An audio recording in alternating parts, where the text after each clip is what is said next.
धियो यो नः प्रचोदयात्।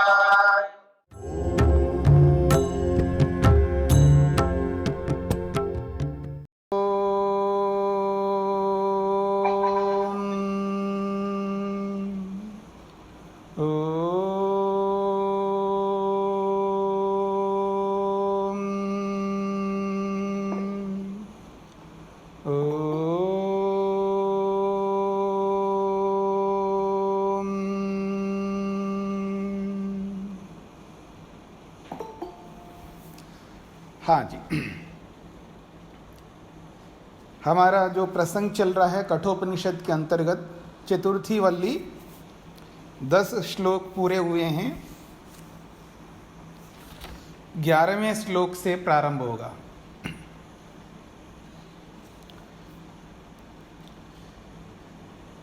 श्लोक है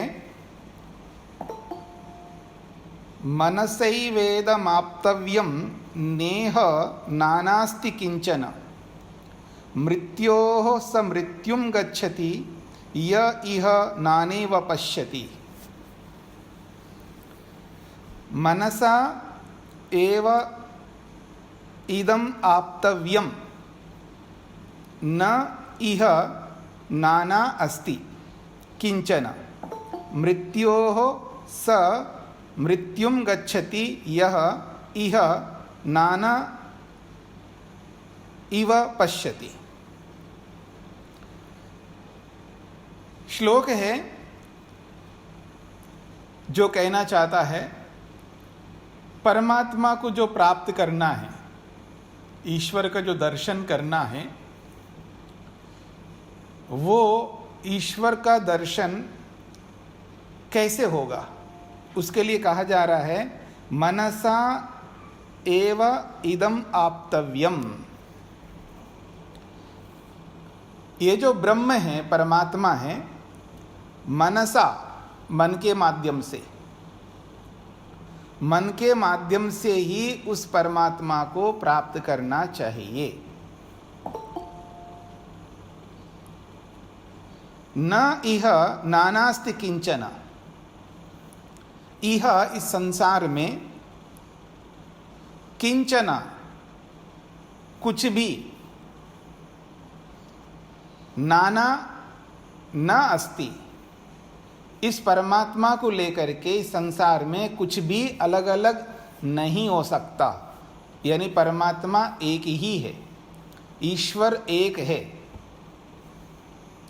वैसे तो सभी ये मानते हैं ईश्वर एक है, पर मानना जो है वो शब्दों से मानते हैं, व्यवहार से ईश्वर को अलग अलग मानते हैं। तो इसलिए यहाँ बताया जा रहा है किंचन कुछ भी ऐसा नहीं है जैसा दुनिया संसार में माना जाता है।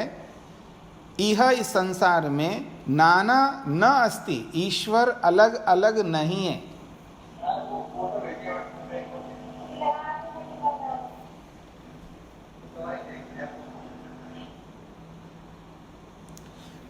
फिर कहा यदि कोई भी व्यक्ति ये मान ले कि ईश्वर अलग अलग होता है,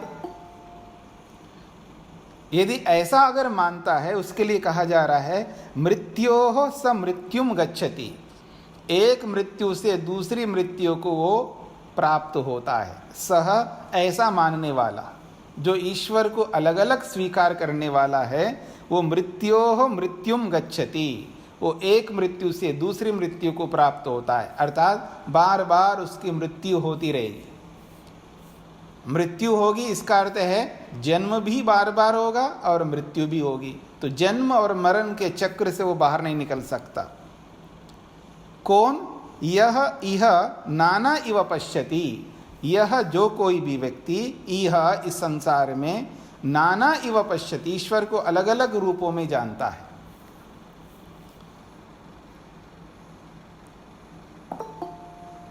तो परमात्मा को प्राप्त करने की विधि बताई गई है, मनसा एव इदम आप्तव्यम, मन के माध्यम से परमात्मा को प्राप्त करना है। परमात्मा का दर्शन करने चाहता है व्यक्ति, तो ईश्वर का जो दर्शन करना चाह रखने वाला व्यक्ति जब ईश्वर को देखता है तो वो आंखों से देखने की चेष्टा करता है। यानी उसको लगता ये है कि मैं ईश्वर का दर्शन करूं, तो उसके मन में रहता है कि आंखों से दिखाई दे ईश्वर। और पीछे आपने पढ़ी लिया है कि ईश्वर के विषय में कहा अरूपम, अरसम, अगंधम, अस्पर्शम, अशब्दम, ये सब पढ़ा ही आपने। यानी ईश्वर में रूप नहीं है, और जिस वस्तु में रूप नहीं होती है वो आंखों से कभी नहीं दिख सकती। तो जब आंखों से वो दिखाई नहीं दे सकती वो वस्तु, तो जितने लोगों को ईश्वर का दर्शन हुआ है उनको आंखों से कैसे दिखाई दिया है? आप देखेंगे बहुत सारे लोग बताते मैंने ईश्वर का दर्शन किया, और आश्चर्य की बात है उनको स्वप्न में दर्शन होता है, वो जागृत अवस्था में नहीं होता है उनको। जितने लोगों को दर्शन हुआ भगवान का उनको स्वप्न में ही हुआ है।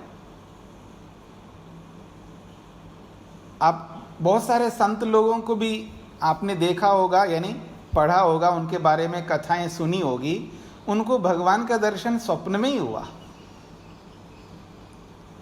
परमहंस ले लीजिए, रामकृष्ण परमहंस लीजिएगा, और भी बहुत सारे संत हुए हैं, उनको ईश्वर का दर्शन हुआ तो स्वप्न में हुआ। और भी आपने सुना होगा उनको ईश्वर का दर्शन स्वप्न में हुआ। यदि स्वप्न में हुए ईश्वर के दर्शन को दर्शन मानते हैं तो ठीक है जी, मैं चाहूँगा कि आपको कौन बनेगा करोड़पति का दर्शन हो जाए, यानी आपने करोड़पति बन गए ऐसा दर्शन हो जाए स्वप्न में, तो मान लीजिएगा आप करोड़पति बन गए। मान लेंगे आप? नहीं मान सकते आप।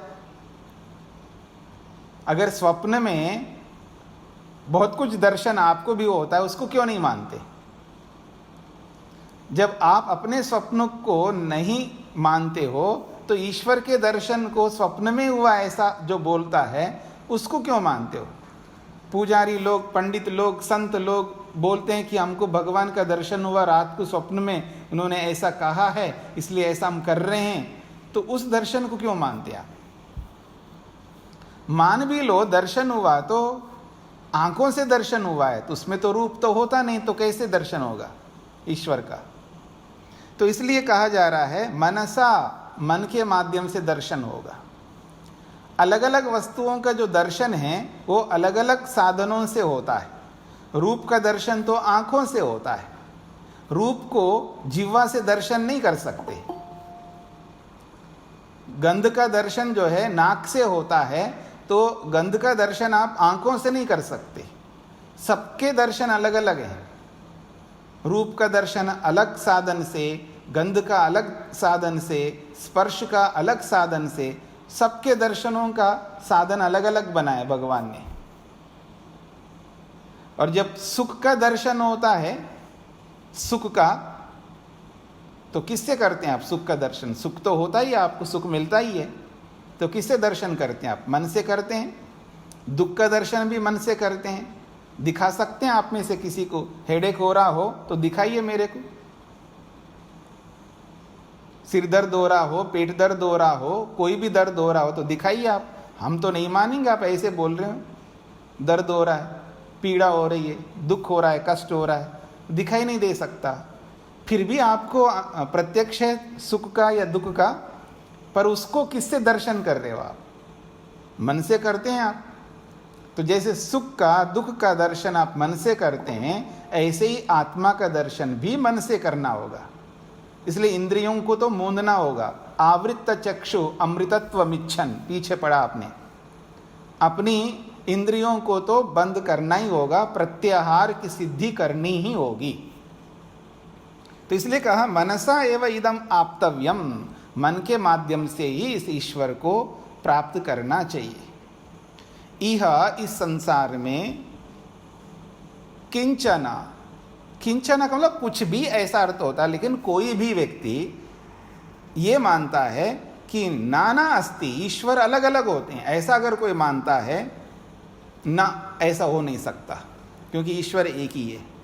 फिर भी वो जिद करता हो तो उसके लिए कहा मृत्योः स मृत्युम गच्छति, वो बार बार जन्म मरण के चक्र से बाहर नहीं निकल सकता। कौन? यह इह नाना इव पश्यति, जो व्यक्ति यहाँ पर इस संसार में परमात्मा को अलग अलग देखता है।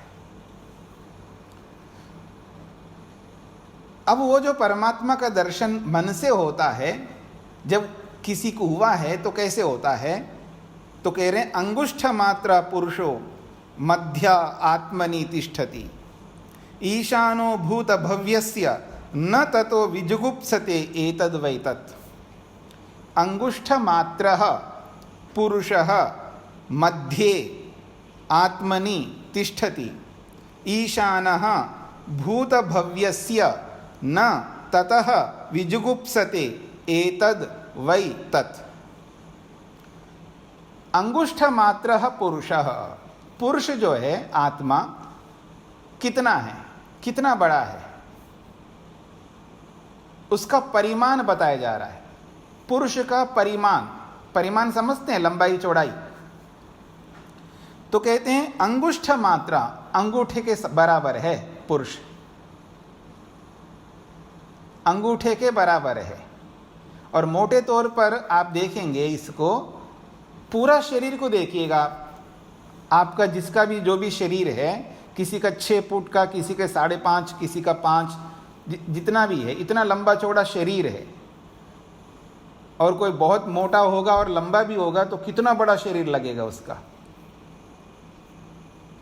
इतने बड़े शरीर में अंगूठा का स्पेस देखिए, अंगूठा जितना है उसका कितना स्पेस होता है, और पूरे शरीर का स्पेस देखिए, जगह, स्थान, पूरा शरीर जितना स्थान घेरता है, जितना स्थान पूरे शरीर के लिए चाहिए, जितना स्पेस चाहिए, उसको ध्यान में रखो और अंगूठे को ध्यान में रखिएगा, दोनों के स्पेस में कितना अंतर है।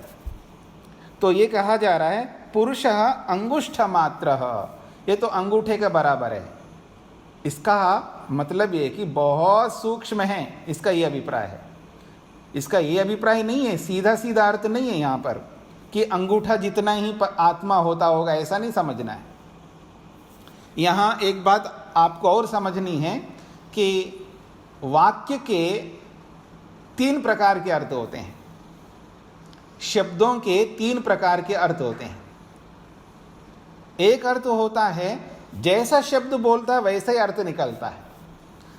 जैसे मैं बोलूं देवदत्तः ग्रामम गच्छति, देवदत्त गांव जाता है, सीधा सीधा है, जैसा वाक्य वैसा ही अर्थ निकलेगा। तो कोई वाक्य सीधा अर्थ को देता है, कोई वाक्य ऐसा भी होता है सीधा अर्थ नहीं देता है। किसी ने पूछा देवदत्त कहाँ रहता है, तो ना देवदत्त गंगा में रहता है। देवदत्त कहाँ रहता है? देवदत्त गंगा में रहता है। अब यहां सीधा सीधा अर्थ आप नहीं ले सकते। गंगा में रहता का मतलब बहती हुई गंगा पे रहता है, जो गंगा बह रही है उस पर रहेगा। किसी ने कहा कहाँ रहते हो? घाट पे रहता हूं। घाट पे रहते तो मतलब जो घाट बना हुआ है उसी पे रहता है।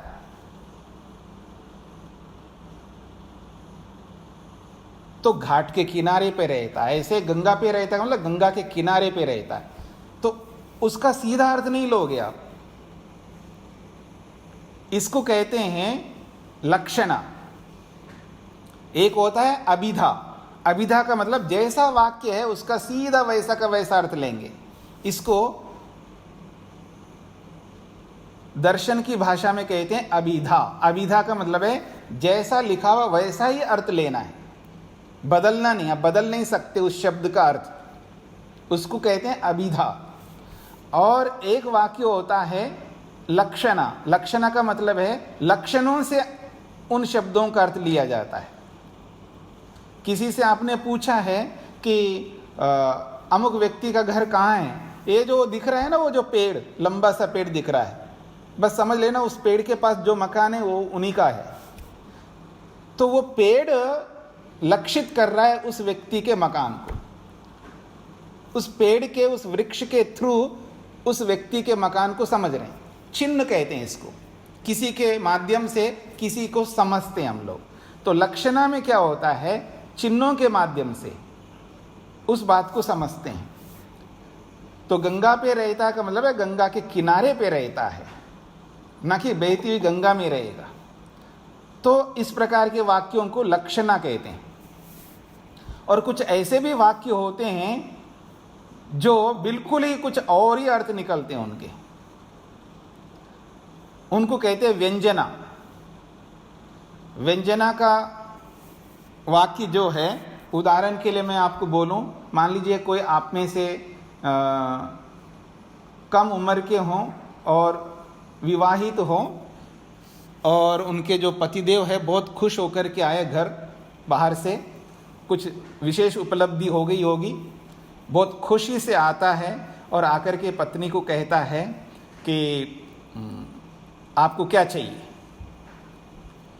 बोलो जो चाहोगे वही दूंगा, आप कहो तो मैं चांद को तोड़ के लाऊं, ऐसा मान लीजिए बोला उसने। एक वाक्य पत्नी के लिए, एक पतिदेव कहता आप कहो तो चांद को तोड़ के लाऊं, एक वाक्य बोला है। तो उस वाक्य का क्या अर्थ होगा, मतलब वो चांद को तोड़ के लाएगा, यही अर्थ होगा? बिल्कुल उस वाक्य का कुछ और ही अर्थ होता है। क्या अर्थ होगा उस वाक्य का? ये अर्थ होगा आप कहो तो सही, क्या नहीं कर सकता आपके लिए, आप कह करके देखो, आपके लिए सब कुछ कर सकता हूँ। सब कुछ का मतलब जो कर सकता हो वो बात, सोना चांदी, मकान, कपड़े, बर्तन, जो चाहिए उसके लिए, वो जो चाहेंगे वो ला करके दे देगा, उसका उतना सामर्थ्य है। तो वाक्य का अलग अलग अर्थ निकाले जाते हैं, सीधा अर्थ भी निकलता है, लक्षणा से भी निकलता है और व्यंजना से भी निकलता है। और ये व्यवहार में सब लोग इसका प्रयोग करते हैं, तीनों प्रकार के वाक्यों को। तो यहां पर अंगुष्ठ मात्र पुरुष जो कहा है, अंगूठे के बराबर पुरुष है। अब सीधा सीधा अर्थ तो निकलेगा नहीं, लक्षणा से भी नहीं निकलेगा यहां पर, तो यहां व्यंजना का अर्थ लेना होगा। मतलब बहुत सूक्ष्म है, शरीर के सामने अंगूठा बहुत छोटा सा है, पूरे शरीर का जो स्पेस आप देखेंगे, उसका परिमाण देखेंगे, उसके परिमाण के सामने अंगूठे का परिमाण बहुत छोटा सा होगा। इसका मतलब है सूक्ष्म। ये अंगुष्ठ मात्र जो शब्द है सूक्ष्मता को बता रहा है। तो पुरुषः अंगुष्ठ मात्र, ये जो पुरुष है, आत्मा है, ये बहुत छोटा है, यानी बहुत सूक्ष्म है। और रहता कहाँ है? तो कहा मध्य आत्मनि तिष्ठति। देखिए आत्मा का मतलब यहाँ शरीर है, मध्य आत्मनि तिष्ठति, शरीर के बीच में रहता है, यानी शरीर के अंदर रहता है। बीच का मतलब आप शरीर को 6 फुट का शरीर आप सामने रखो, उसका बीच का जो है, ऊपर का कुछ भाग, नीचे का कुछ भाग निकालो और बीच में रहता है, इसका ये अर्थ नहीं है। शरीर के बीच में रहता का मतलब शरीर के अंदर रहता है। यह लक्षणार्थ निकल रहा है यहाँ पर। हर जगह आप देखेंगे अभिधा, लक्षणा, व्यंजना, ये लगातार अर्थ जुड़ते रहते हैं। तो कह रहे हैं मध्य आत्मनि तिष्ठति, वो पुरुष कहाँ रहता है? तो कहा शरीर के अंदर रहता है। तो शरीर के बाहर नहीं रहता, शरीर के अंदर ही रहता है। और एक बात यहाँ ये भी समझ लेना, आत्मा कभी भी शरीर से बाहर नहीं निकल सकता। जब तक मृत्यु नहीं होती है, मृत्यु से पहले शरीर के बाहर नहीं निकल सकता, शरीर में ही रहेगा। तो कहा जा रहा है ईशानो भूत भव्यस्य, और वो आत्मा कैसा है? ईशानः, स्वामी है, किसका? भूत और भविष्यत का। यहां आत्मा से जीवात्मा को आप ले सकते हैं, यहां आत्मा से परमात्मा को भी ले सकते हैं। जैसा प्रसंग आप लेना चाहेंगे, जिस अभिप्राय से इस श्लोक का अर्थ करना चाहेंगे, वो अर्थ यहां निकलेगा। ये विवक्षा होती है, इसको विवक्षा कहते हैं। मेरी विवक्षा है कि आत्मा लेना है तो आत्मपरक अर्थ करूंगा। कोई दूसरा व्यक्ति ईश्वर परक विवक्षा लेकर के ईश्वर की विवक्षा मतलब प्रसंग, मैं ऐसा प्रसंग लाऊं कि यहाँ आत्मा है तो आत्मा अर्थ करूंगा, दूसरा व्यक्ति ऐसा प्रसंग लाएगा, इसको परमात्मा अर्थ भी कर सकता है, तो दोनों अर्थ हो सकते हैं। तो कह रहे हैं ईशाना भूत भव्यस्य, यदि मैं जीवात्मा को लेके चलूं इसका अर्थ, तो ये अर्थ होगा कि अपने भूत का और अपने भविष्य का वो स्वामी है, मालिक है।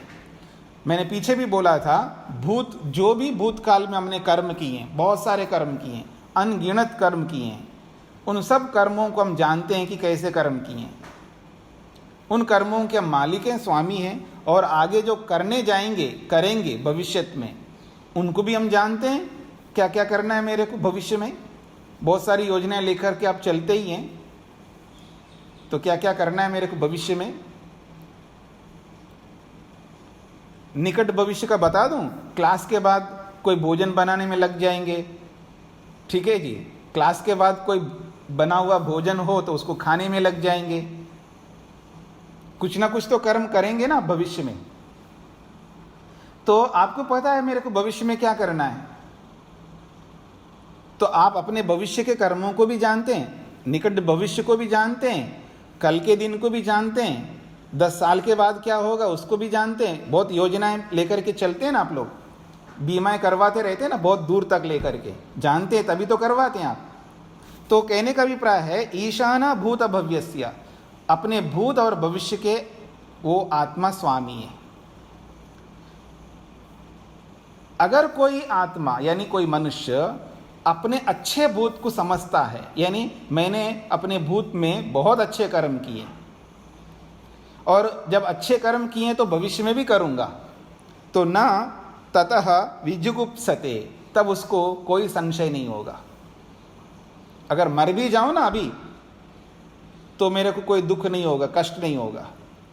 न विजुगुप्सते, उसको कोई संशय नहीं है, क्योंकि मैंने बहुत अच्छा कर रखा है और जिंदा रहूंगा तो और आगे और अच्छा करूंगा, इसलिए उसको संशय नहीं होता है।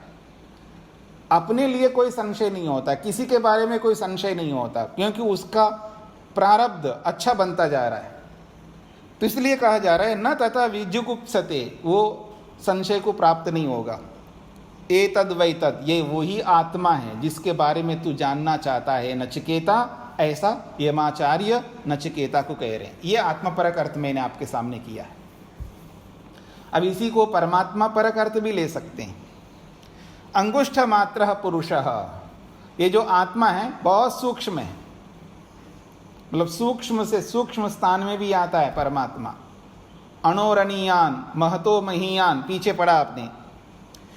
और आत्मनि मध्य तिष्ठति, और शरीर के बीच में रहता है, यानी शरीर के अंदर रहता है।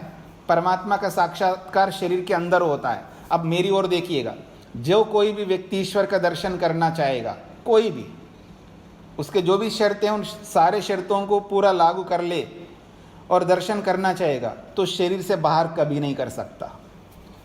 मेरी ओर देखिए थोड़ा ध्यान से, ईश्वर सब जगह है, ईश्वर सभी स्थानों में। ऐसा कोई स्पेस खाली जगह नहीं है जहां ईश्वर ना हो, सब जगह ईश्वर है। जब सब जगह ईश्वर है तो कहीं भी तो कर सकते हैं दर्शन, नहीं कर सकते। क्यों? क्योंकि मेरी आत्मा मेरे शरीर में है, मेरे शरीर में मैं स्वयं आत्मा अपने शरीर के अंदर हूं, मैं शरीर से बाहर नहीं हूं। परमात्मा बाहर भी है और अंदर भी है। शरीर से बाहर भी परमात्मा है, शरीर के अंदर भी है। और मेरे लिए सरलता क्या है? बेटा बोलता है माँ मेरे को भूख लग रही, रोटी बना के दे। माँ कहती बेटा बाजार जाओ, दुकान पे जाके आटा ले आओ, फिर मैं बना के दूंगी। अरे ये तो रखिए ना आटा रखा हुआ है किचन में, मैंने देखा है वहाँ जा करके बर्तन में आटा रखा हुआ है, इसी को लेकर के बना कर। नहीं, तू वहाँ से बाजार से दुकान से आटा लाएगा तो बना के दूंगी। ये कौन सी बात हो गई? ये ऐसी वाली बात है कि परमात्मा मेरे शरीर के अंदर है, जहां मैं हूं वहां पर भी है। मेरी बात को समझने का प्रयत्न करिए, बहुत सरल बात है। जहां मेरी आत्मा है, जहां मैं हूं वहां भी परमात्मा है, और जहाँ मैं नहीं हूँ वहाँ भी परमात्मा है। और सरलता कहाँ है? भगवान को देखने के लिए सरलता वही है ना, जहाँ मैं हूँ वहीं पर भगवान को देख सकता हूँ। फिर ये क्यों रट लगाते हो कि मैं वैष्णो देवी में जाकर के परमात्मा का दर्शन करूँगा, या तिरुपति बालाजी में जाकर के दर्शन करूँगा, या कैलाश में जाकर के दर्शन करूँगा, या वहाँ जाकर के दर्शन करूँगा। जहाँ आप हो वहीं पर कर सकते हो ना। और आश्चर्य की बात यह है कि दर्शन करने जाते हैं लोग, और जैसे ही लाइन में खड़े रहते हैं, और आपने सुना होगा तिरुपति बालाजी में कई बार एक दिन नहीं, 2 दिन 3 दिन लगते हैं। अगर स्पेशल दर्शन कोई करना चाहे तो अलग बात है, अगर स्पेशल दर्शन नहीं करना है, उसको ज़्यादा पैसे खर्च नहीं करना है, तो लाइन में खड़ा होना है, तो उसको कई बार 3 दिन लगते हैं। और जैसे ही बालाजी का उसकी जो भी मूर्ति सामने आती है ना, आंखें बंद करता है। अरे तू दर्शन करने के लिए गया भाई? केवल तिरुपति बालाजी मतलब आप जहां भी रहते होंगे, जगह जगह मंदिर तो बहुत हैं, इतने मंदिर हैं, लोग जाते दर्शन। कहाँ जा रहे जी? मंदिर जा रहा हूँ, भगवान का दर्शन करने जा रहा हूँ। अच्छी बात है, जाओ दर्शन करो जी। सब लोग जाते दर्शन करने के लिए, लाइनों में खड़े रहते हैं, और जैसे ही मूर्ति सामने आती है आंखें बंद करते हैं, हाथ जोड़ते हैं, आंखें बंद करते हैं। क्यों? दर्शन करने आंखें फाड़ फाड़ के देखो ना, दर्शन करो। नहीं कर सकता। आंखों से जब दर्शन कर ही नहीं सकते, गए क्यों फिर वहां पर? और वहां जाकर के भी आंखें बंद करना है तो यहीं पर आंखें बंद करके कर लो ना। खैर, अच्छी बात है। तो कहा जा रहा है अंगुष्ठ मात्रा पुरुषा, ये जो परमात्मा है बहुत सूक्ष्म है, और आत्मनि मध्य तिष्ठति, शरीर के अंदर ही रहता है, बाहर भी रहता है, उसमें हमें कोई आपत्ति नहीं, पर शरीर के अंदर भी रहता है। क्योंकि मैं शरीर के अंदर हूं तो ईश्वर भी शरीर के अंदर है। बहुत सरल है अपने अंदर ही देखना। फिर भी कोई ऐसा चाहता है कि नहीं जी मेरे को तो बाहर ही देखना है, तो मैं करा सकता हूं। आप में से भी कोई हो तो मेरे से बता दीजिएगा, मैं बहुत ईजिली करा सकता हूं आपका दर्शन। आपको किसी को दर्शन करना हो तो मेरे से कांटेक्ट कर लीजिएगा, मैं दर्शन कराऊंगा। एक शर्त पर कराऊंगा, क्योंकि आपको दर्शन करना है तो बाहर करना है आपको, तो मेरे को क्या करना पड़ेगा? आपकी आत्मा को आपके शरीर से निकालना पड़ेगा, फिर बाहर करा दूंगा। निकालने की गारंटी तो लूँगा। क्यों जी? आपके शरीर से आपकी आत्मा को निकालने की गारंटी तो ले लूँगा, पर दोबारा डालने की गारंटी मेरे बस की बात नहीं है। मंजूर हो तो करा दूंगा। तो समझने की बात है, ज्ञान की बात है, विवेक की बात है। जब व्यक्ति के पास शब्द होते हैं ना, यानी इंफॉर्मेशन, जानकारी, तो व्यक्ति को बड़ा सुख मिलता है। मेरी बात को समझने का प्रयत्न करना। किसी भी विषय में कोई भी इशू ले लीजिएगा, विषय कोई भी हो, किसी भी फील्ड का हो, जिस फील्ड के विषय में जब इंफॉर्मेशन होता है व्यक्ति को, बड़ा उसको अच्छा लगता है, सुकून मिलता है, व्यक्ति को आनंद मिलता है उसको, क्योंकि उसका प्रयोग करता है उस इंफॉर्मेशन का, जानकारी का, और अपने काम कर लेता है। और जिस विषय में व्यक्ति को जानकारी नहीं होती है, बहुत दुख उठाता है। इतना दुख उठाता है, भयंकर दुख उठाता है। और मैं अक्सर इसका उदाहरण भी दिया करता हूं, अभी भी होता है लेकिन अब आजकल थोड़ा कम होता है, पहले बहुत होता था। आप देखेंगे जैसे गांव से कुछ लोग आते हैं, पुरुष भी स्त्री भी बहुत भी आते हैं, तो एक एक बस के पास जा करके पूछते रहते, ये बस कहाँ जाती है, ये बस कहाँ जाती है, बस कहाँ जाती है। क्यों? उनके पास इंफॉर्मेशन नहीं है कि जानकारी कहाँ से प्राप्त की जा सकती है, उनको जानकारी नहीं है। इसलिए एक एक बस के पास जा कर के पूछते हैं, और एक एक आदमी जो भी उसके सामने आता है उससे पूछते जाते हैं। कोई बता पाता है, कोई नहीं बता पाता है, और घंटों भटकते रहते बेचारे, कितना दुख उठाते हैं। ऐसे रेलवे स्टेशन में भी करते हैं लोग, मैंने देखा है, आप लोगों ने भी देखा हो। ट्रेन के पास जाकर के कहाँ जाती है, कहाँ जाती है, और आप कोई भला आदमी, आप जैसे कोई उनके सामने टकरा जाए, और आपको भी जल्दी है, आपकी ट्रेन जा रही है, आपकी बस जा रही है, तो उसको इतना तो बोल दोगे आप, देखो जी वहाँ इंक्वायरी है, वहाँ पूछताछ है, वहाँ जाकर के पूछ लेना और वो आपको बता देंगे। तो भी नहीं जाता वो। वहाँ जाकर के कैसे पूछूंगा, शर्म आती है व्यक्ति को, लज्जा आती है, अथवा परेशानी होती है, कैसे पूछूंगा, क्या पूछना है, जानकारी नहीं है, इन्फॉर्मेशन नहीं है, तो कितना दुख उठाता है आदमी। एक मोटा एग्जाम्पल दिया है। ऐसे ही बहुत सारे विषय हैं, बहुत सारे विषय हैं जिनको व्यक्ति जब नहीं जान पाता है, जानकारी नहीं होती, बहुत दुख उठाते हैं। जैसे अभी आप गूगल मीट से पढ़ रहे हैं, बहुत सारे लोग ऐसे भी हैं जो पढ़ना चाहते हैं लेकिन उनको गूगल मीट उसको डाउनलोड करना है, उसको फिर व्यवस्थित करके जुड़ना है, ज्वाइन करना है, ये सब आता नहीं है, जानकारी नहीं है।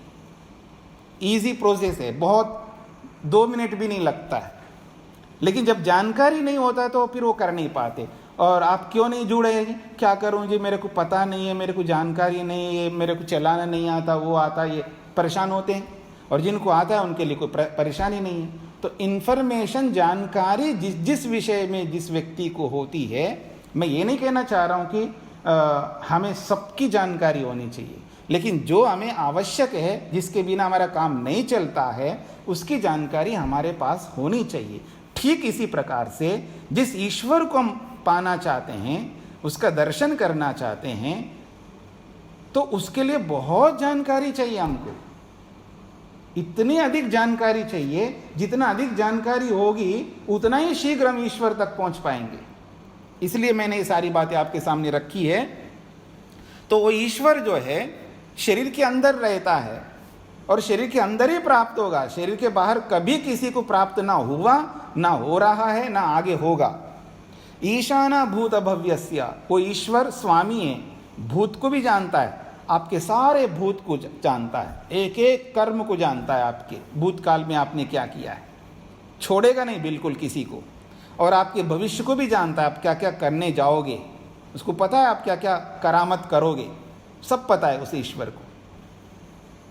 और जब इस बात को जो जानता है कि ईश्वर मेरे को अच्छी तरह जानता है, उससे मैं बच नहीं सकता हूं, तो कहते हैं तथा न विजुगुप्सते। अब वो मनुष्य जो है उसको कोई संशय नहीं होता है ईश्वर के बारे में, अपने बारे में, किसी के बारे में।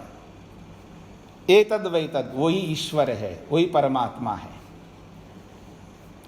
अंगुष्ठ मात्र पुरुषो ज्योतिर इव अधूमक ईशानो भूत भव्यस्य स एव अद्य सौ श्वः एतद वैतद।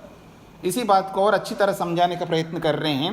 अंगुष्ठ मात्रः पुरुषः ज्योतिः इव अधूमकः ईशानः भूतभव्यस्य स एव अद्य सौ श्वः एतद वैतद। तो ये जो पुरुष है अंगुष्ठ मात्र हैं, ये वही बात दोबारा बताइए, लेकिन एक विशेष बात, वो पुरुष की एक विशेषता बताई जा रही है, ज्योति ही। वो ईश्वर कैसा है? ज्योति स्वरूप है। अभी ज्योति शब्द का अर्थ देखिएगा, मैंने आपके सामने कहा था ना, अभिधा, लक्षणा और व्यंजना। अब ज्योति से ईश्वर को ज्योति मानेगा तो अभिधा अर्थ लेगा तो ईश्वर को ज्योति रूप में देखता है। आप देखेंगे बहुत सारे ध्यान करने वाले लोग, बहुत सारे ध्यान करने वाले लोग जब मेडिटेशन करते हैं, उनको लगता है जी मेरे को बहुत बड़ा ज्योति दिखता है, बहुत बड़ा प्रकाश दिखता है। ज्योति मतलब प्रकाश। अब जब मेडिटेशन में बैठ के, ध्यान में बैठ करके ईश्वर को प्रकाश के रूप में देखते हैं वो लोग, हाँ जी मेरे को बहुत बड़ा लाइट दिखता है, मेरे को बहुत सूक्ष्म बिल्कुल बिंदु के रूप में बिल्कुल एक ज्योत दिखता है। ऐसा अलग अलग लोग बोलते हैं, बड़े बड़े साधक लोग भी बोलते हैं। ये सारा का सारा झगड़ा इंफॉर्मेशन ना होने के पीछे। मेरी बात को समझने का प्रयत्न करना। ईश्वर को समझने के लिए, आत्मा को समझने के लिए, मन को समझने के लिए, बुद्धि को समझने के लिए, अपनी इंद्रियों को समझने के लिए बहुत कुछ जानकारी हमें प्राप्त करनी है। अगर नहीं करेंगे तो अंधेरे में रहेंगे, याद रखना। अब जिसको ज्योत दिखता है ध्यान में, बहुत बड़ा वाइट प्रकाश, बहुत अच्छा प्रकाश लगता है, दिखता है, हाँ कोई बात नहीं, दिखने दो, पर उसको देखना नहीं है। याद रखना, मैं जो कोई भी मेरे से पूछता है तो मैं उनको यही कहता हूँ, बिल्कुल रोकना, उस प्रकाश को कभी नहीं देखना। क्यों? ये तो अच्छा लगता है जी, हमको बड़ा आनंद मिलता है, बिल्कुल कोई वृत्ति नहीं उठती है और बड़ा सुकून मिलता है उसमें बैठ करके हम देखते हैं। एक काम करता हूँ मैं, आजकल बहुत बड़े अच्छे अच्छे एलईडी के बहुत अच्छे अच्छे बल्ब आते हैं, बड़े बड़े, और जो क्रिकेट आदि ऐसे स्टेडियम में बहुत बड़े बड़े रखते हैं, जो रात में भी दिन जैसा दिखता है, आपके कमरे में अरेंज करा दूं मैं, देखो उसको। उसके लिए इतना पापड़ क्यों पहनना है आपको? स्टिल होकर के बैठना, हिलना नहीं, डुलना नहीं, खुजलना नहीं, खांसना नहीं, गटकना नहीं, हाँ, शरीर को बिल्कुल स्टैचू की तरह बैठा के रखना, इंद्रियों को मूंद लेना, बाहर का कोई शोर शराबा नहीं महसूस करना है, और यम का पालन करो, नियम का पालन करो, ये सब करके फिर प्रकाश देखो। और आजकल सस्ते भी मिलते हैं, मैं आपको सस्ता भी दे, आपके पास पैसा नहीं है तो मेरे को बोल देना, मैं दिला दूंगा बहुत बड़ा लाइट फ्री, देख लेना। फ्री में आपको बहुत अच्छा प्रकाश दिख सकता है, तो उसके लिए इतना मेहनत क्यों करो आप? और ये प्रकाश है क्या चीज? प्रकाश का मतलब लाइट। लाइट किसको कहते हैं? लाइट को अगर मैं साइंस की लैंग्वेज में बोलूं, रूप है, रंग है, और कुछ नहीं है।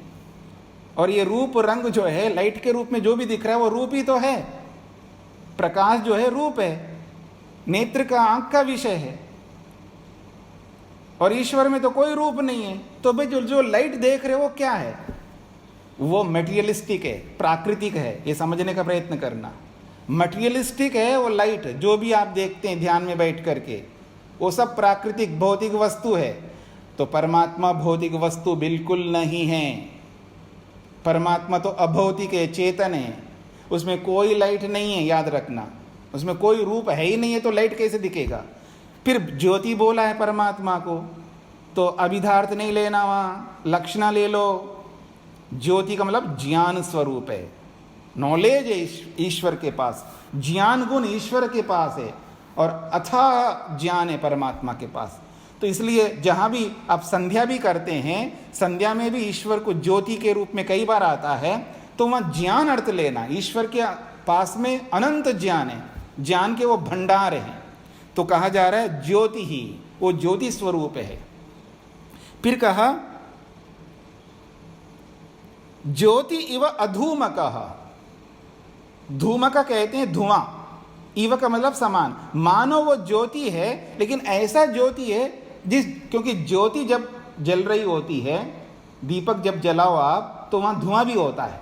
ये अलग बात है, कुछ धुआं दिखता है, कुछ नहीं दिखता है, लेकिन सूक्ष्मता से धुआं ऊपर उठता रहता है। जहाँ भी अग्नि जल रही होती है वहाँ धुआं होता है। तो ये ऐसी ज्योति है परमात्मा की जहाँ धुआं बिल्कुल नहीं होती है, इसलिए कहा अधूमक इव ज्योति, बिना धुएं के ज्योति है। अब यहाँ अभिधार्थ नहीं निकल सकते, यहाँ धूम का अर्थ है अविद्या। धुआं जो है अविद्या। आप वेद मंत्र पढ़ेंगे ना, वहाँ एक शब्द आता है निहारेना। आदमी जो है अविद्या से ग्रस्त है और परमात्मा बिना अविद्या से युक्त है। तो यहाँ अधूमक मतलब धुएं रहित, यानी अविद्या से रहित वो ज्योति है, यानी उसके अंदर कोई अविद्या नहीं है परमात्मा के अंदर। मूर्खता तो हमारे में हो सकती है, परमात्मा में कोई मूर्खता अविद्या नहीं है, अज्ञानता नहीं, नासमझपन है ही नहीं परमात्मा में। इसलिए कहा अधूमक इव ज्योति, बिना धुएं के वो ज्योति, यानी उसके अंदर केवल ज्ञान है, केवल विद्या है। ऐसी ज्योति स्वरूप पुरुष है, और वो कैसा है? अंगुष्ठ मात्रा, बहुत सूक्ष्म है। उस परमात्मा को समझने के लिए दो बातें हैं। मैंने पहले भी एक बार कहा था, सूक्ष्मता जो है दो प्रकार से हम नापते हैं, दो प्रकार से देखते हैं। एक तो स्पेस, जगह, स्थान की दृष्टि से सूक्ष्मता और स्थूलता होती है। जिस वस्तु की जैसी स्थिति होती है, जैसे मान लीजिए आपके सामने तिल रखूं, तिल जो खाने वाला जो तिल होता है ना, तिल जितने स्थान में रहता है, और जो आजकल काबुली चने आते हैं ना, बड़े बड़े चने का स्थान और तिल का स्थान बहुत अंतर है। जितना स्थान तिल घेरता है उससे बहुत अधिक स्थान चना घेरता है। उस चने से भी अधिक बेर होता है ना, बड़े बड़े बेर आते हैं आजकल, वो बेर जो है और अधिक बड़ा स्थान घेरता है। और बेर से भी अधिक स्थान, मान लो आप कद्दू पेठा रखो, आजकल बड़े बड़े 40, 50, 100 किलो के आते हैं, विदेशों में तो और बड़े बड़े होते हैं। उसका कितना स्थान होता है? आपका जो मकान है वो कितना स्थान घेरता है? तो वो स्थूल है और तिल सूक्ष्म है। किस दृष्टि से? स्थान की दृष्टि से। तो सूक्ष्मता और स्थूलता स्थान की दृष्टि से भी होती है। जो वस्तु जितना अधिक स्थान घेरता हो उतना ही स्थूल है, जो वस्तु जितना कम स्थान घेरता हो उतना ही सूक्ष्म है। ये तो स्थान की दृष्टि से सूक्ष्मता स्थूलता होती है। और एक होता है ज्ञान की दृष्टि से भी स्थूलता और सूक्ष्मता होती है। ज्ञान, नॉलेज की दृष्टि से कोई वस्तु बहुत आसानी से समझना है, वो बहुत स्थूल बात है। हाँ जी, आप सबके पास मोबाइल्स हैं ना, इसको ऑपरेशन करना है, मतलब इसको चलाना है आपको, कैसे ऑन करना, कैसे इसको ऑफ करना है, ये सब बहुत स्थूल बात है, कोई भी समझ सकते हैं क्योंकि आप यूज़ करते हैं, प्रयोग करते हैं। अब इसमें से आजकल बहुत माइक्रोचिप आ रहे हैं ना, बहुत छोटे छोटे आ रहे हैं आजकल, याद रखना, मेरी ओर देखिएगा। अब उस मोबाइल में, मोबाइल पुराना हो गया, मान लीजिए आपका एंड्रॉयड है या एप्पल है, जो भी पुराना हो गया, आपको बदलना है, और उसमें बदलना है तो उसमें से चिप निकाल करके दूसरे में डालना है। सब नहीं निकालते हैं, थोड़ा सा सूक्ष्म है वो, सब लोग नहीं कर पाते हैं। थोड़ा सा, हाँ बेटा मेरे को नहीं आता, तू ही निकाल के डाल। दादा दादी जो भी होते हैं ना, वो कहते हैं बेटा तू ही डाल दे, मेरे को नहीं पता इसका। थोड़ा सा सूक्ष्म है वो, समझ रहे हैं मेरी बात को? और हार्डवेयर के बारे में समझना हो, मोबाइल का जो हार्डवेयर होता है ना, उसको समझना हो, थोड़ा ज़्यादा सूक्ष्मता है। सॉफ्टवेयर को समझना हो तो और सूक्ष्म है। तो ज्ञान की दृष्टि से भी स्थूलता सूक्ष्मता होती है, और परमात्मा को समझना तो बहुत सूक्ष्मता चाहिए, ज्ञान की बहुत गहराई चाहिए परमात्मा को समझने के लिए। तो इस दृष्टिकोण से भी आपको चलना है कि परमात्मा को समझना बहुत सूक्ष्मता से समझना पड़ेगा, आसानी से समझ में नहीं आता है। प्रकृति, संसार जिसको हम देख रहे होते हैं वो दिख ही रहा है, इसलिए उसको आसान है थोड़ा समझना है। और देखिएगा, उससे कठिन है आत्मा को समझना, आपको समझना ज़्यादा कठिन है। फिर भी हम समझ लेंगे कि आप बैठते हो, बैठते हुए को देख करके समझते हैं हाँ ये आदमी है, खड़ा होता है तो समझते हैं आदमी हैं, बोलता है तो समझते हैं, आता है जाता है तो समझते हैं। तो उसकी जो क्रियाएं होती है, आने की, जाने की, बैठने की, खड़े होने की, उन क्रियाओं को देख करके आत्मा तो दिख नहीं रहा है, लेकिन वो जब बोलने का, खाने का, पीने का, आने का, जाने के सारी क्रियाएं जब करता है तो हम समझते हैं हाँ इसके अंदर आत्मा है। और जब ये सारी क्रियाएं नहीं होती है, वो हिलता नहीं, डुलता नहीं, कुछ नहीं हो रहा है उसके अंदर, सांस भी नहीं चल रहा है, कुछ लक्षण दिखाई दे रहे हैं, अब वो ये है नहीं इसमें, अब इसकी मृत्यु हो गई, फिर भी आत्मा को समझते हैं। वो प्रकृति से यानी संसार से सूक्ष्म होते हुए भी फिर भी समझते हैं, पर परमात्मा को इससे भी ज़्यादा सूक्ष्मता चाहिए आपको समझने के लिए। तो स्थूलता सूक्ष्मता ज्ञान की दृष्टि से भी है, स्थान की दृष्टि से भी है। तो हमें ये समझना है, यहाँ पर परमात्मा जो है बहुत सूक्ष्म है, और वो ज्योति स्वरूप है, ज्ञान स्वरूप है, उसके अंदर कोई धुआं नहीं है, अविद्या नहीं है। ईशाना भूत भव्यस्य, वो स्वामी है, मालिक है, आपके भूत को और मेरे भूत को और सबके भूत को, एक एक कर्म को जानता है। जो भी करामत किए हमने अपने कर्मों को पीछे, और आगे जो भी करने जाएंगे, बहुत योजनाएं बना के चलता है, मेरे को ऐसा करना वैसा करना, सास के सामने ये बोलूँगी वो बोलूँगी, और बहू के सामने भी ऐसा करूँगी वैसा करूँगी, और पति के सामने ये, और पत्नी के सामने ये, और गुरु के सामने ये। हर आदमी योजना बना के चलता है, भविष्य में क्या करूँगा, सब जानता है भगवान, क्या करने डाले जाओगे। तो स्वामी हैं भूत और भविष्य के। ऐसे परमात्मा के विषय में जो व्यक्ति जानता है, स एव अद्य स उ श्वः। एक विशेष बात कही जा रही है कि वो परमात्मा, आज जो परमात्मा है वही कल रहेगा, बदलेगा नहीं। तो कहा स एव अद्य, अद्य का मतलब आज, आज भी वही परमात्मा है, कल भी था, बीता हुआ कल वही परमात्मा था जो हमारे कर्मों को देख रहा था, और स एव अद्य, वही कल वाला ही आज है जो हमें देख रहा है वर्तमान में। फिर कहा स उ श्वः, ऊ का मतलब निश्चय से, वही श्वः, श्वः का मतलब कल, आने वाला कल, भविष्यत वाला कल। तो श्वः का मतलब कल भी जो आएगा, कल के दिन भी वही रहेगा, अर्थात वही ईश्वर भूतकाल में, वही ईश्वर वर्तमान काल में, वही ईश्वर भविष्यत काल में, तीनों कालों में एक ही रहेगा। इसलिए ईश्वर को काल बांधता नहीं है, इसलिए काल के बंधन में ईश्वर नहीं आता। पीछे आपने पढ़ा था, वो त्रिकालातीत है, ईश्वर काल के बंधन में नहीं आता है। ईश्वर के लिए कोई भूत नहीं होता है, उनके व्यक्तिगत के लिए न वर्तमान तो है, न भूत होता है, न भविष्य तो होता है, और वर्तमान भी नहीं होता है। वो सदा वैसे ही रहता है, एक जैसा। वर्तमान तो हमारे लिए, भूत हमारे लिए, भविष्य हमारे लिए वो काल का प्रयोग करता है। अपने लिए, खुद के लिए उसको काल की आवश्यकता नहीं है। मेरी बात को समझने का प्रयत्न करना। परमात्मा को स्वयं वैयक्तिक के लिए काल की कोई आवश्यकता नहीं है। अगर वो काल का प्रयोग करता है तो हम सबके लिए प्रयोग करता है। अभी सृष्टि बनाना है, सृष्टि का समय पूरा हो गया, अब इन आत्माओं को जो है ना थोड़ा खाली रखना है, इसलिए प्रलय करेगा। अब प्रलय का बहुत समय हो गया, अब इन आत्माओं को फिर कर्मों में बांधना है, फिर सृष्टि बनाएगा। ऐसा तो हमारे लिए काल का प्रयोग करता है, वैयक्तिक के लिए, अपने लिए उनको कोई काल की आवश्यकता नहीं है।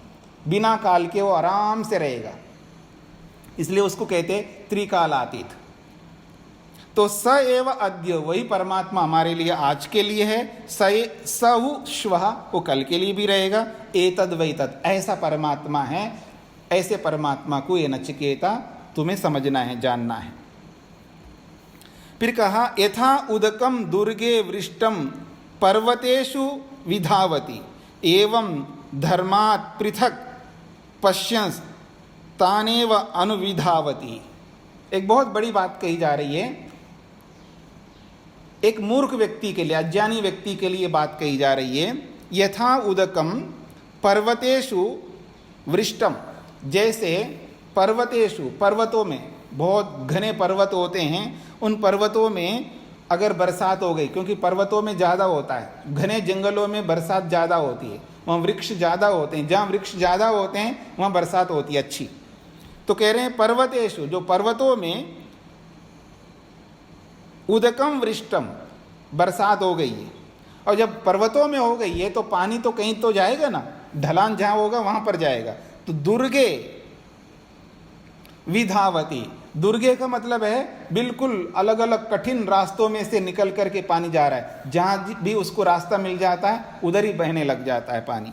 तो दुर्गे, दुर्गम स्थानों में बहता हुआ वो पानी जाता है, इसलिए कहा विधावती। विविधम गच्छति इति विधावती, वो विविध प्रकारों से अलग अलग रास्ते बना करके पानी जा रहा है। पर आदमी को ऐसा लगता है कि पानी तो एक ही है, पर अलग अलग जगह से पानी आ रहा है, तो उसको लगता है कि ये पानी अलग है, वो पानी अलग है, वो पानी अलग है। गंगा का पानी अलग है, यमुना का पानी अलग है, कृष्णा का अलग है, गोदावरी का अलग है, तुंगभद्रा का अलग है, फलाने का अलग है, ऐसा वो समझता है। पर पानी एक ही है। नहीं जी, बिल्कुल अलग होता है पानी।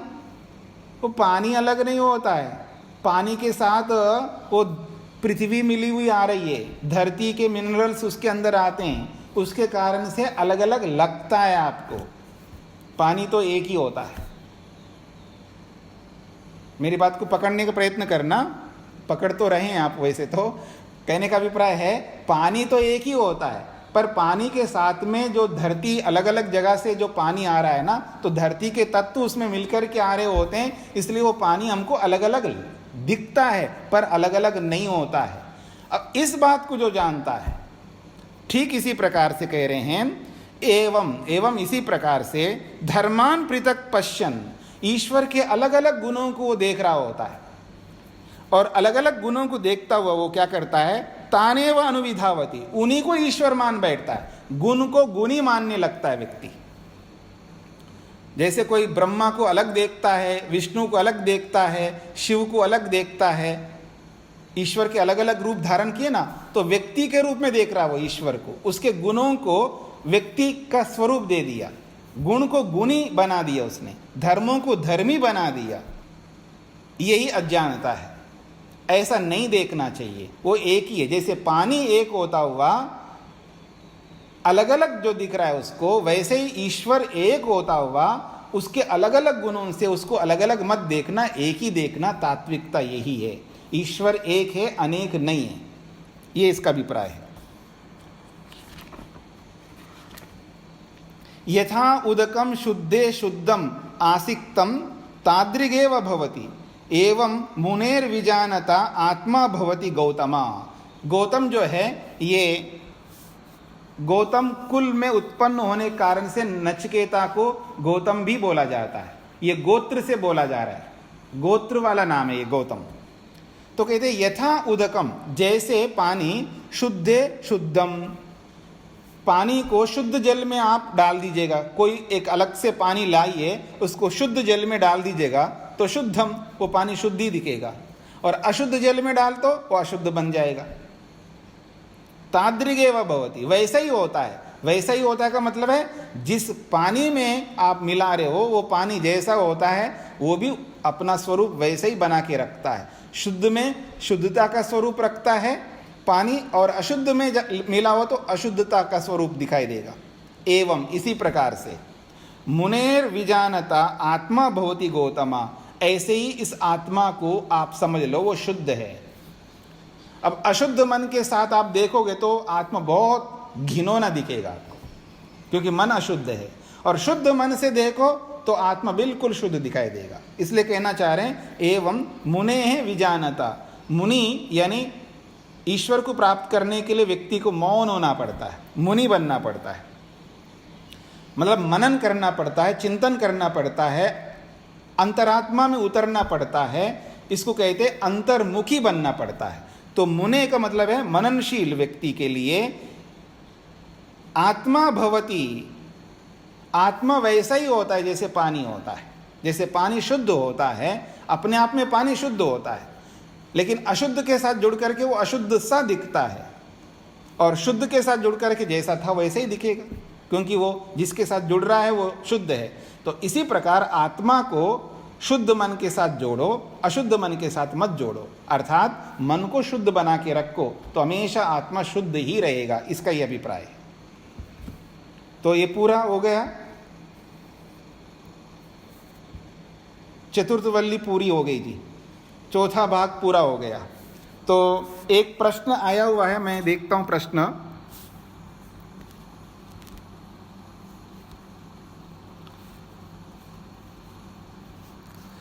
प्रश्न किया है कि दान का संदर्भ आया था पीछे, तो प्रश्नकर्ता ने प्रश्न किया अगर कोई मंदिरों को देना चाहे, जैसे इस्कॉन टेम्पल है, ऐसे ही जैसे चर्च होते हैं, चर्चों को देना, इस्कॉन टेम्पल को देना, अलग अलग मंदिरों को देना, ऐसे ऐसे जो दान देना है, क्या वहाँ दान देना चाहिए? ऐसा एक प्रश्नकर्ता का प्रश्न है। देखिए, दान की जो गति होती है वो अलग अलग प्रकार की होती है। देना जो होता है अनेक प्रकार से दिया जाता है।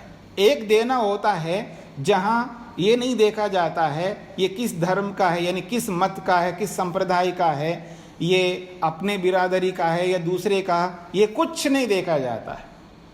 मनुष्यता को देखा जाता है, मानवीयता को देखा जाता है, तब वहाँ सबको दिया जाना होता है। जैसे कि भूकंप आ गया और बहुत कुछ बर्बाद हो गए लोग, और खाने को नहीं है, पहनने को नहीं है, रहने को नहीं है, वहाँ आप ये नहीं देख सकते हैं कि ये कौन आदमी है, बस आप ये देख सकते हैं ये मनुष्य है, बस उसको जो जो आवश्यकता है उसकी पूर्ति के लिए सबको आगे आना है और आते हैं, देते हैं।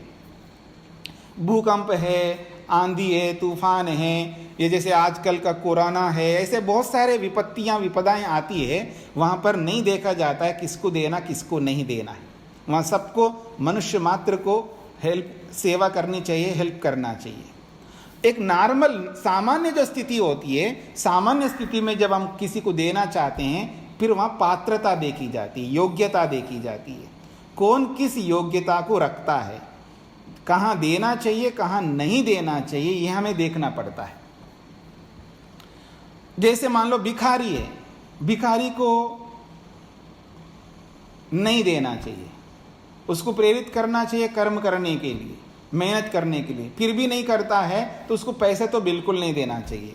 अगर आपके पास कोई खाने पीने की चीज़ है तो दे दो, नहीं है तो खरीद कर दे दो। वो भी ऐसे व्यक्ति को दो जो लूला है, लंगड़ा है, देख नहीं सकता, काम नहीं कर सकता, असहाय व्यक्ति है, ऐसे व्यक्ति को दे दो।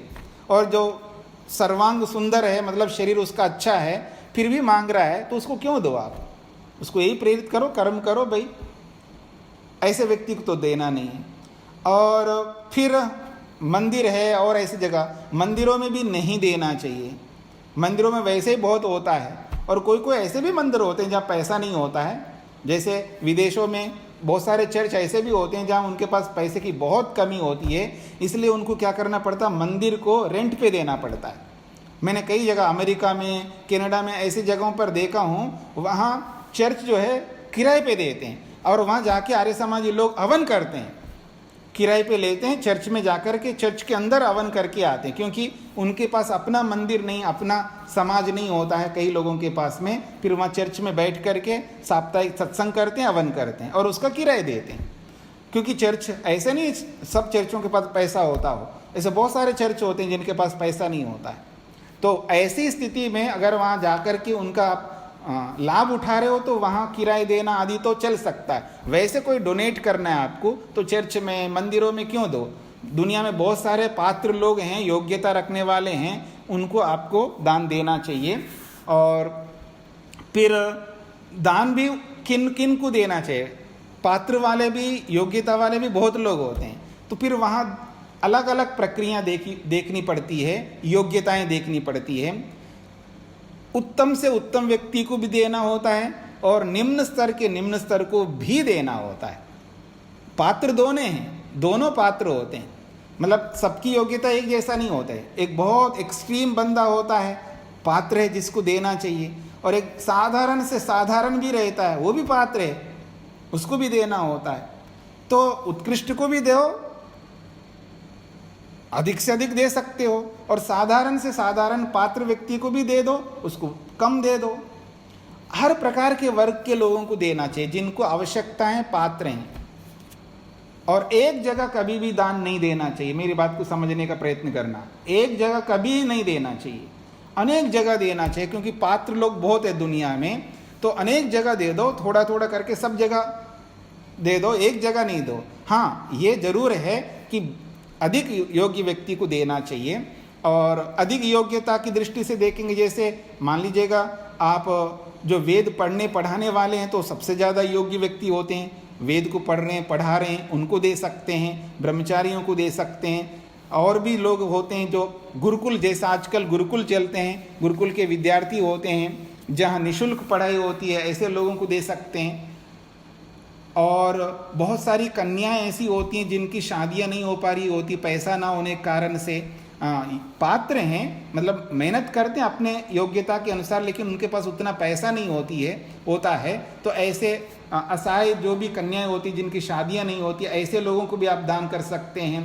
ऐसे विद्यार्थी होते हैं जिनके पास पैसा ना होने के कारण से अच्छी पढ़ाई नहीं कर पाते हैं, ऐसे लोगों को भी आप दे सकते हैं। ऐसे बहुत सारे विभाग हैं जिनको पैसा देना चाहिए, लेकिन मंदिरों में, चर्चों में, इस्कॉन टेम्पलों में ऐसे जगह पर बिल्कुल नहीं देना चाहिए।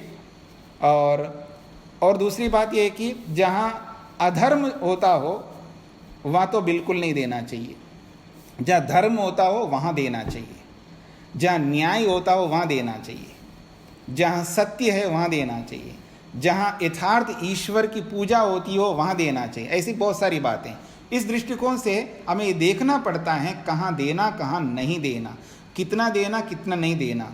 तो ये सब देखते हुए पात्र व्यक्तियों में, योग्य व्यक्तियों में, अधिकृत व्यक्तियों में हमको देना है। और क्योंकि दुनिया में बहुत सारे लोग ऐसे पात्र लोग जिनको आवश्यकता है, तो सबको नहीं मिल पाती है वो स्थिति, तो इस दृष्टिकोण से थोड़ा थोड़ा करके सब जगह देना चाहिए ताकि सबका काम चल सके।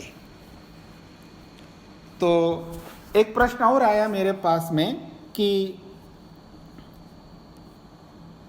पिछले प्रसंग में 7वें मंत्र में भूतों से क्या अर्थ होगा, ऐसा प्रश्न किया है। चतुर्थवल्ली में ये बात आई है, तो वहाँ जो प्रसंग है कि भूतों के माध्यम से, वो श्लोक है गुहां प्रविश्य तिष्ठन्तीं यां भूतेभिः व्यजायत।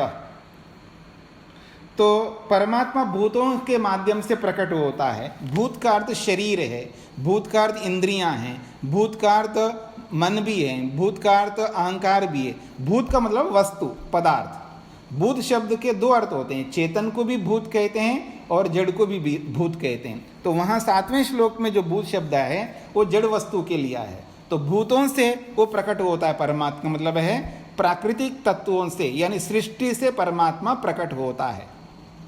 सृष्टि जो है ईश्वर को प्रकट करने का एक साधन है, और वो सृष्टि में हमारा शरीर भी है, उस सृष्टि के अंतर्गत इंद्रियां भी है, उस सृष्टि के अंतर्गत मन भी है, बहुत सारे साधन हैं।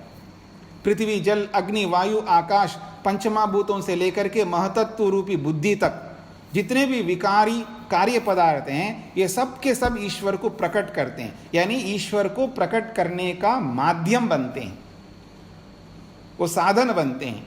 इसलिए सृष्टि जो बनी है ईश्वर को प्राप्त करने के लिए साधन के रूप में बनी हुई है। उसको साध्य नहीं बनाना, उसी को प्राप्य नहीं बनाना, उसी को लक्ष्य नहीं बनाना, वो साधन के रूप में उसको प्रयोग करना चाहिए, ऐसा समझना चाहिए।